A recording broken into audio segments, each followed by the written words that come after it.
Your attention is leaking. Right now, as you listen to this, part of your mind is somewhere else, replaying a conversation, planning tomorrow, running a low-grade anxiety loop you've been feeding for years. And that leak is costing you everything.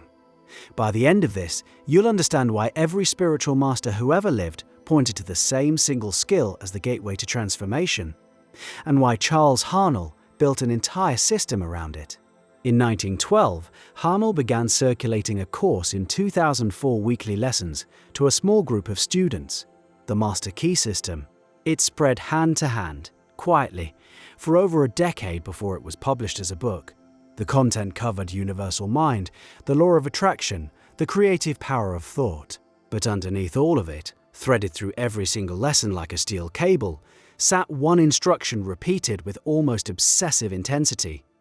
Haanel placed this above visualization, above affirmation, above understanding the laws themselves. His reasoning was disarmingly simple. Every mental faculty you possess depends on your ability to hold a single idea in consciousness without distraction. Visualization without concentration is daydreaming. Affirmation without concentration is mumbling. Prayer without concentration is habit. The skill underneath every other skill is the capacity to direct your mind where you choose and keep it there. Think about the last time you sat down to hold an image in your mind, your future self, a desired outcome, a state of being you wanted to inhabit. How long did you last? 10 seconds? 20? Then the grocery list crept in, a fragment of worry with no name attached. Your mind slipped its leash, and you probably didn't even notice it had wandered until it was already 3 thoughts deep into something irrelevant. Haanel would say that moment, that slippage, is the entire problem with your manifesting, your prayer, your meditation, your creative work, your life. The mind that cannot hold a thought, cannot build with thought. And thought, in his system, is the only building material that exists. He dedicated the first several lessons to exercises most readers skip. Sit still in a chair for 15 minutes. That's it. Control the body first, then sit still and inhibit all thought. Then hold a single thought. One image, one idea, without interruption.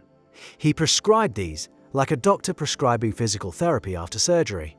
Boring, repetitive, essential. The students who skipped ahead to the metaphysical principles without doing the concentration exercises were building on sand. They had the blueprint but lacked the hands to build with. So why is concentration so difficult? Because you spent your entire life training the opposite skill. Distraction is a trained behavior. Every notification you've answered within seconds, every time you picked up your phone during a lull, every conversation you half listened to while composing a mental reply, you were doing reps. Thousands of them. You've become an elite-level athlete of scattered attention. Your mind moves like water finding cracks, flowing toward whatever stimulus offers the least resistance. Haanel understood this a century before smartphones existed. He watched his students struggle with the 15-minute stillness exercise and told them something that still cuts deep. If you cannot sit still and hold your body in one position for 15 minutes, you do not yet have dominion over your physical self. And if you lack dominion over your body, what makes you think you have dominion over your mind? The progression he designed was deliberate. Body first, stillness of limb and muscle. Then emotional stillness. Releasing the agitation, the restlessness, the urge to move or check or do. Then mental stillness, letting thoughts pass without grasping them. Only after those 3 layers were quieted did he introduce the concentration exercise itself. Hold one object in mind. A photograph, a fruit, a geometric shape. See it completely, every detail, when the mind wanders, and it will bring it back without frustration. That return is the exercise. The wandering is the weight. The bringing back is the rep. This mirrors what contemplatives in every tradition have practiced for millennia. Buddhist samatha meditation trains single-pointed concentration on the breath. Hindu dharana fixes awareness on a single point. The Desert Fathers of early Christianity practiced what they called prayer of the heart, sustained, unwavering interior attention. Haanel was articulating in Western metaphysical language what mystics already knew. Concentrated attention is the doorway to every higher faculty. But here's where Haanel goes further than most meditation teachers. He connects concentration directly to creative power. In his framework, universal mind is the source of all intelligence, all substance, all energy. Your individual mind is a channel through which that intelligence flows into expression. Concentration determines the width of the channel. A scattered mind is a narrow pipe leaking at every joint. A concentrated mind is an open conduit, universal mind pouring through without obstruction into whatever form you're holding steady.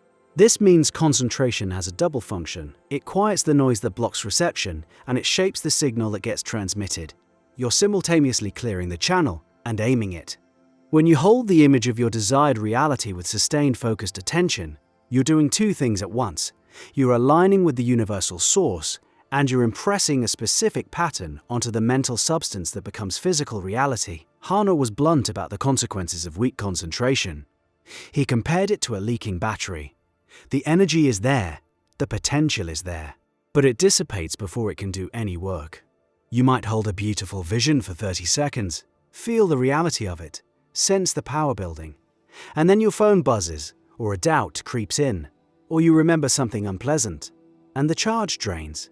You start over the next day. Same vision, same 30 seconds of clarity, same leak. Weeks pass, months, you wonder why nothing has materialized. The answer, in Haanel's system, is brutally practical. You haven't built the muscle. You're trying to bench press 200 pounds with arms that can barely lift 20. The concentration exercises he prescribes in the early lessons, the ones that feel tedious, pointless beneath your sophisticated understanding of metaphysics, are the entire foundation. Skip them, and everything that follows is theatre. There's a counter-argument worth addressing honestly. Some people here concentrate harder and interpret it as strain. They clench their jaw, furrow their brow, grip the image with white-knuckle intensity, and wonder why the experience feels forced and exhausting. Haanel addressed this directly. Concentration done correctly is relaxed.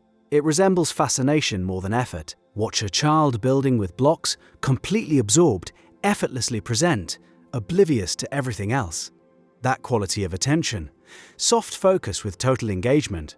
The strain comes from fighting distractions. When concentration deepens, the distractions simply stop arising.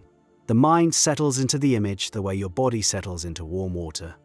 This is the paradox that stops most students cold. You need effort to build the skill, but the skill itself is effortless when mastered. The early stages feel like pushing a boulder uphill. The later stages feel like gravity working in your favor. Haanel promised his students that regular practice, daily, consistent, even just 15 to 20 minutes, would produce noticeable results within weeks.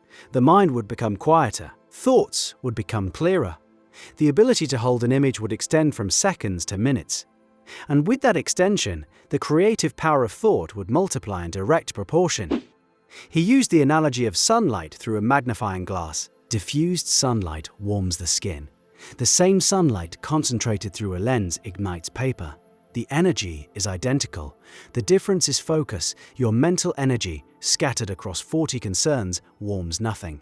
The same energy, concentrated on a single clear intention, catches fire. What does a daily practice actually look like? Start with Haanel's original prescription.